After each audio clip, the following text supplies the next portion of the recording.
নমস্কার মিডিয়া বন্ধুদের, আজকে আমরা সিভিল সোসাইটি থেকে আবারও প্রেস মিট করতে যাচ্ছি খুব জরুরি ভিত্তিতে।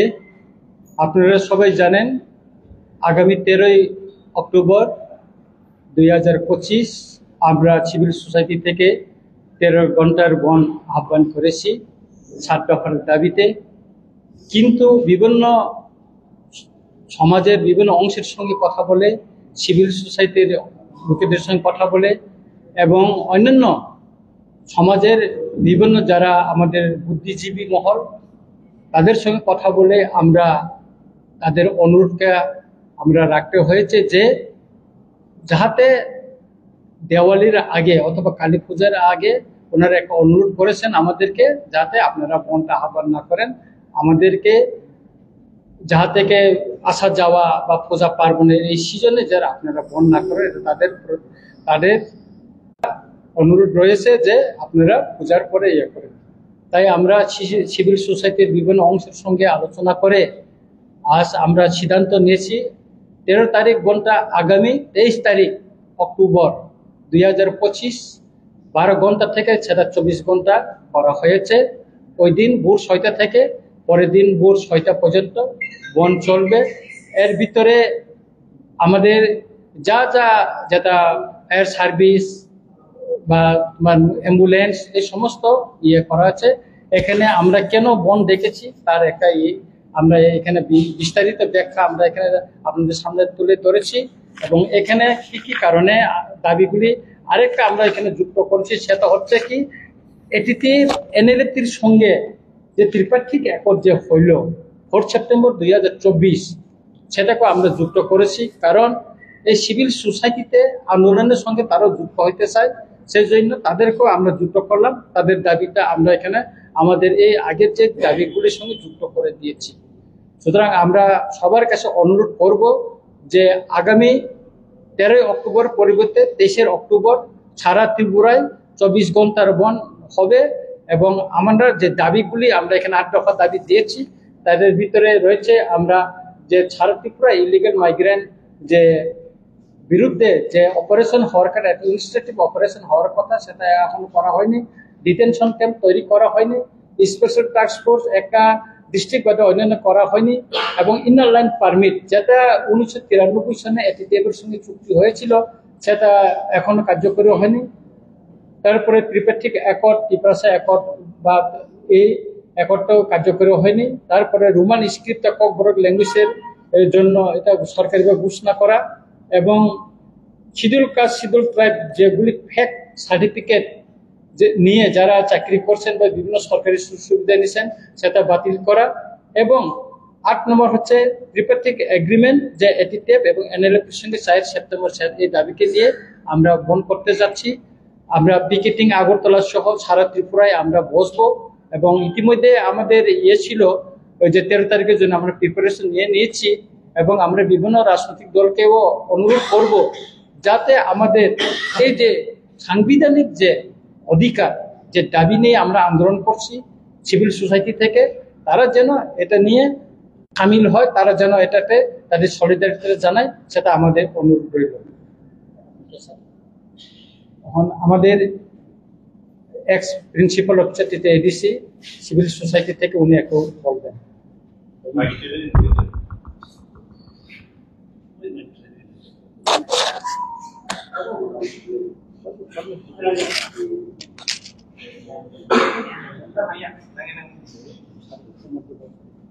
সিভিল সোসাইটির পক্ষ থেকে আমি বলছি, আমার মূলত অনুরোধ থাকবে আপামর জনগণ ত্রিপুরাবাসীর কাছে যে আমাদের এই 8 দফা দাবি যার ভিত্তিতে আমরা 23 তারিখ বন আহ্বান করছি সেটা বর্তমান যুগে খুবই প্রয়োজনীয়।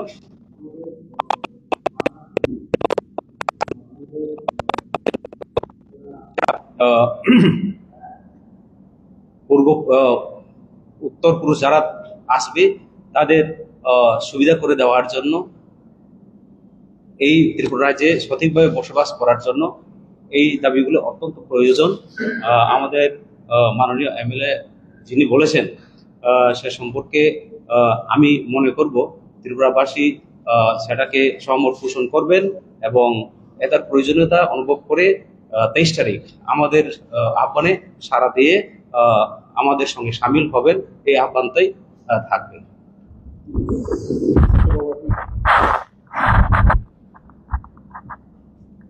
সকল মিডিয়াদেরকে প্রথমে আমার ব্যক্তিগত তরফ থেকে এবং সিভিল সোসাইটির পক্ষ থেকে ধন্যবাদ জ্ঞাপন করছি। আমাদের যে 12 ঘন্টার যে স্ট্রাইক বন্ধ, ত্রিপুরা বন্ধ, এটা পোস্টপোন করা হয়েছে। কোন কারণে করা হয়েছে সেটা আমাদের এমএলএ সব বলেছেন আমার আগেই। এই ব্যাপারে আমার বলার কিছু নেই। আমার মনে হয় সবাই পরিষ্কার বুঝে গেছে, আশা করি বোঝার কথা। তো মূলত আমি এটাই দেশবাসীর কাছে অনুরোধ রাখব, আমরা আগামী 13 তারিখ অক্টোবরের পরিবর্তে 23 তারিখ অক্টোবর করা হয়েছে।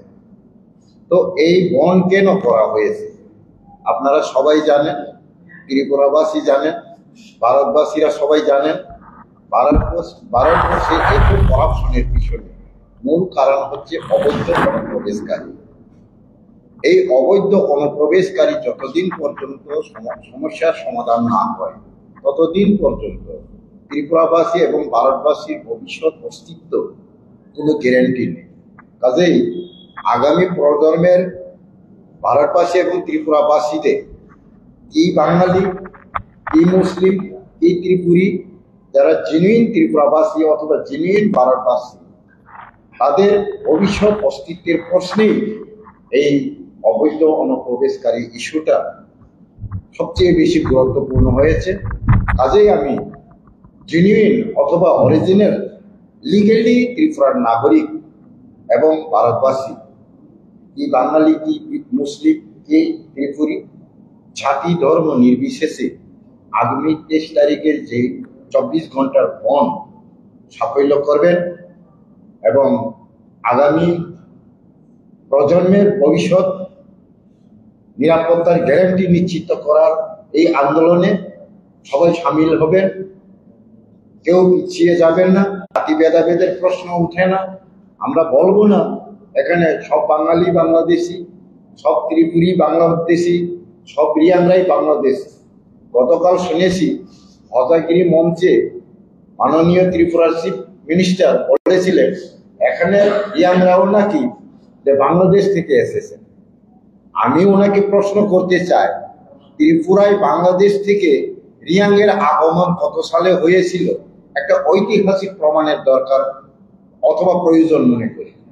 যদি এমন কোনো তথ্য প্রমাণ মাননীয় মুখ্যমন্ত্রীর কাছে না থাকেন তাহলে আমি আশা করব যে উনি তার নিজের পরিচয় দিয়েছেন। ওনার বক্তব্যের বিষয় নিয়ে আমি এটাই বুঝি যে উনি বলেছিলেন যে এখানে রিয়াংরাও বাংলাদেশ থেকে এসেছিলেন কোনো এক সময়। ত্রিপুরীদের পরেই নাকি রিয়াংরা এই রাজ্যে এসেছেন ওপার থেকে অথবা বিভিন্ন দেশ থেকে। তার মানে উনি বলতে চাইছেন যে ত্রিপুরী জাতিরাও এখানের আদিবাসী নন, রিয়াংরাও আদিবাসী নন, আমরা সবাই আগত, এটাই বুঝাইতে চাইছে। তা আমি জানতে চাইব, আমি ওনাকে প্রশ্ন করব যে এখানে ত্রিপুরী জাতিরা কত সালে কোন রাষ্ট্র থেকে আগমন হয়েছে এরকম একটা প্রমাণ দেখা, এবং রিয়াংরা বাংলাদেশ থেকে কত সালে আগমন হয়েছে এটা তার একটা প্রমাণ সহকারে যুক্তি দেখানো হোক। এই প্রশ্নে আমি কেন গেলাম যে এখানে যখনই বেআইনি অনুপ্রবেশকারীর ইস্যু নিয়ে সারা ভারতবর্ষে খুব একটা গুরুত্বপূর্ণ বিষয় হয়ে প্রতিটি 150 কোটি মানুষের মুখে মুখে উচ্চারণ হচ্ছে, তখনই ওনার কাছে এই বক্তব্য উনি নিজেও মনে হয় বাংলাদেশ থেকে আগত, এটাই উনি পরিচয় দিয়েছেন আমি আশা করি। কাজেই আমরা সিভিল সোসাইটি কোনোদিন মনে করবো না যে সব বাঙালি বাংলাদেশি, সব মণিপুরি বা রিয়াং বাংলাদেশি, সব ত্রিপুরী বাংলাদেশি, আমি সেটা বলবো না। ভারতের সংবিধান রচনা হয়েছে, ভারতের স্বাধীনতার পরে 1949 26শে জানুয়ারি থেকে ভারতের স্বাধীন রাষ্ট্রের সংবিধান কার্যকরী হয়েছে। সেই সংবিধান মোতাবেক যাদেরকে নাগরিক স্বীকৃতি দিয়েছেন সংবিধান, ওরা ভারতের নাগরিক হবেন। ভারতের সংবিধান যাদেরকে অবৈধ নাগরিক স্বীকৃতি দিবেন, সেটাই সংবিধানগতভাবে প্রমাণ হবেন যে ওরা অবৈধ অনুপ্রবেশকারী। সেই ক্ষেত্রে এখানে বাঙালি মুসলিম বা ত্রিপুরী জাতির কোনো প্রশ্নই আসে না। এখানে সংবিধান বিচার করবে, সংবিধান আইডেন্টিফাই করবে কে নাগরিক কে অবৈধ নাগরিক। তাই ওই সমস্যা থেকে মুক্তি পেতে আমি সিভিল সোসাইটির পক্ষ থেকে সকল দেশবাসীকে আবেদন রাখছি যে আপনারা এই আন্দোলনকে সফল করে তুলুন। আগামী প্রজন্মের জন্য আমরা বিদেশি অনুপ্রবেশকারী বা অবৈধ নাগরিকদের সমস্যার থেকে পরবর্তী প্রজন্মকে মুক্তি এবং অস্তিত্বের গ্যারান্টির জন্য সবাই একমত হয়ে সহযোগিতা করুন, এই আশা রেখে আমার বক্তব্য এখানে শেষ করছি। সকল দেশবাসী এবং মিডিয়াদেরকে নমস্কার। কোন প্রশ্ন আছে কারো?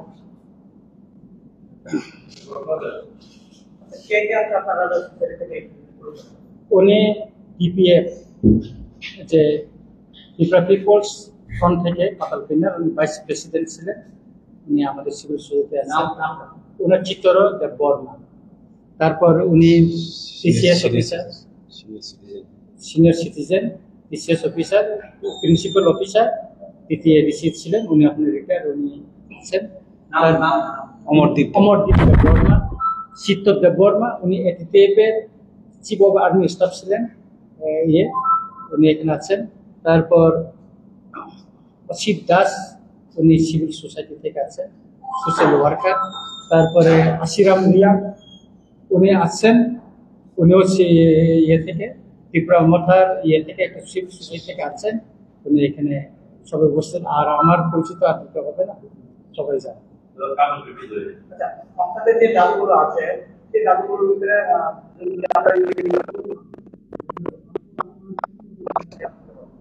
আমরা ফার্স্ট স্টেপ তো আমরা 12 ঘন্টা থেকে 24 ঘন্টাতে আমরা চলে গেছি। পরবর্তী সময় আন্দোলন তো শুরু হবে, আন্দোলনের সিজন চলে আসছে, এখন আন্দোলন হবে। এখন খেতি কাজগুলি বন্ধ হয়ে গেছে। সিভিল সোসাইটি যেগুলি দাবি আছে সরকার তরফ থেকে বলুক এটা অসাংবিধানিক, এটা যে আমাদের যে অধিকার, এগুলি আমরা এখানে যে সমস্ত দাবি তুলছি, এটা আপনার মিনিস্টার অফ হোম অ্যাফেয়ার্স থেকে নোটিফিকেশন করা, এটিপিএফ বা ত্রিপুরা মথার সঙ্গে যে চুক্তিগুলি হয়েছে, ত্রিপাক্ষিক চুক্তি, সেই চুক্তির যে দাবিগুলি এখানে উল্লেখ করা আছে। আমরা কোথাও কোনো চুক্তির বাইরে বা সংবিধানের বাইরে কোনো দাবি তুলছি না। সেটা এখানে ত্রিপুরাসাদের জাতীয় অস্তিত্ব এবং তাদের আইডেন্টিটি রক্ষা করার জন্য আমরা এই দাবিগুলি তুলেছি। তাই আমরা মনে করি এই দাবি নিয়ে যে আমাদের যে আন্দোলন, আমরা মাননীয় মুখ্যমন্ত্রী মহোদয়ের সহ ভারতবর্ষের বিভিন্ন জায়গায় আমরা চিঠি দিয়েছি এই দাবিগুলি কার্যকরী করার জন্য, কিন্তু আমরা দেখেছি কোনো পদক্ষেপ নেয়নি। তাই আমরা আন্দোলনমুখী হতে হয়েছে এবং আমরা আন্দোলন করে যাব। हाल ही में आप भी दिल्ली गए थे और आज असेंबली भी आपने अटेंड की। आज सीएम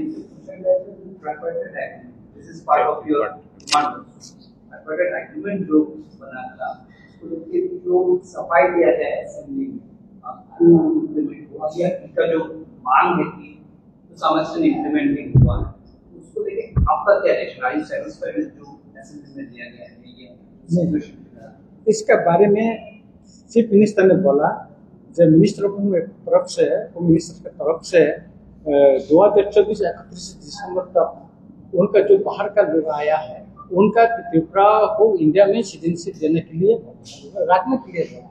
तो मेरा क्वेश्चन है चीफ मिनिस्टर को, मेरा क्वेश्चन है जो लोग आया है उनका जो सिटीजनशिप के लिए वो क्यों अप्लाई नहीं किया? वो लोग क्यों अप्लाई नहीं किया? जो अप्लाई नहीं किया उनका कोई गलत तो है, तो उनको क्यों नहीं पकड़ा? वो हमें बस्ती बना के रहते हैं त्रिपुरा में, बहुत लोग यहाँ में रिक्शा ऑटो चलाते हैं, घर पर करके यहाँ में रहते हैं, उसका क्यों नहीं पकड़ा? दूसरा जगह में असम में पकड़ लिया। कल भी मैं न्यूज देखा जे 29 दिल्ली में पकड़ लिया घुसपैठिया को त्रिपुरा में एक भी को एक्शन आज तक नहीं किया। ऐसे मेरा क्वेश्चन है, जो त्रिपुरा भी कुछ न कुछ एक्शन में जाओ, तो लेकिन चीफ मिनिस्टर ने तो कुछ नहीं किया। ट्राइपार्टाइट एग्रीमेंट जो है उसका जो स्पष्टीकरण होने नो, हमारे छत्तीसगढ़ में तो देखो त्रिपक्षीय एग्रीमेंट लैंड राइट्स का बारे में बोला। लैंड राइट्स के बारे में 2007 में जो रीजन सीपीएम का पीरियड में टीपीएडीसी इलाका का जो खाद जमीन है उसका पट्टा देने के लिए अधिकार मांग के तो एक रेजोल्यूशन पास करके त्रिपुरा टीपीएडीसी काउंसिल में पास करके बिल भेजा। 2007 से आज तक वो बिल पास नहीं हुआ। स्टेट गवर्नमेंट ने वो में एक्सेप्ट नहीं किया, अनुमोदन नहीं दिया, वो कैंसिल भी नहीं किया, गवर्नर के पास भी नहीं भेजा। वो उसमें त्रुटि है तो वो तो काउंसिल में रिटर्न करना है, वो भी नहीं किया। तो 2022 में हम त्रिपुरा मता पावर में आया, उस टाइम भी हमने फिर भेजा, आज तक वो उसमें एक्सेप्ट नहीं किया। तो इसीलिए मैं उस दिन में हम दिल्ली में गया, सुप्रीम कोर्ट में हम महाराष्ट्र में हूँ, हम सीनियर एडवोकेट के साथ बातचीत किया। हमारे यहाँ का एडवोकेट भास्कर देवर्मा जी भी है, तो हम देवली के आगे सुप्रीम कोर्ट में हम ये करेंगे, केस करेंगे, PIL हम ये करेंगे, वो हमें हो जाएगा केस में। जो बाकी जो हमारे BC इलेक्शन वो भी हेयरिंग हुआ, 7 तारीख में हेयरिंग हुआ, उसमें 27 ने हेयरिंग करने के लिए बोला, लेकिन 28 तारीख हम लोग को 8 तारीख में बोला। उस दिन में चीफ जस्टिस में सुप्रीम कोर्ट में नहीं रहेगा, इसके लिए हम लोग को 3 तारीख में फिर हेयरिंग करने के लिए हम लोग को कागज 20 में दे दिया। हाँ, कुछ आएगा, हम बहुत आशावादी है, कुछ आएगा।